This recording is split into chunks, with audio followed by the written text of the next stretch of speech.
It means originating or occurring naturally in a particular place. So, indigenous people are... Me. Hi, Sid. Hi, Ruby. Indigenous people are the first people to be living in a place. Indigenous people, like me, have lived here for over 12,000 years, long before it was even called Canada. Around 1.4 million people identify as Indigenous in Canada today.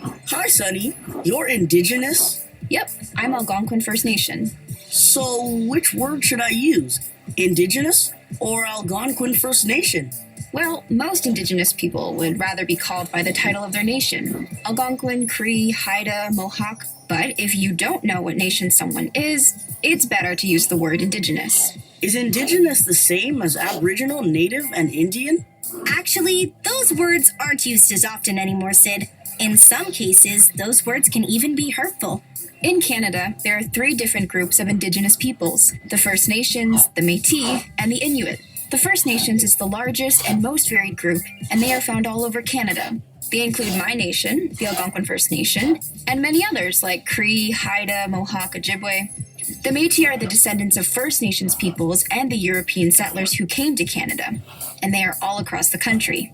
Finally, the Inuit are the indigenous peoples of the Arctic, and they are also found all across the country. So many amazing groups of people. That's right. And think about this. Each nation has their own culture with their own languages, laws, and spiritual beliefs. The First Nations alone include over 50 different nations with 50 different languages. Wow. Respect! And those cultures had, and continue to have, a huge influence on Canada, giving it words, inventions, concepts, and games that are used by Canadians today, including that canoe and this kayak. The country's name, Canada, comes from the St. Lawrence Iroquois First Nations word, Kanata, meaning village or settlement. Thanks for sharing with us, Sunny. Happy to. And remember, if you know what nation someone is, you can use that to describe them. If not, use the word Indigenous. Got it.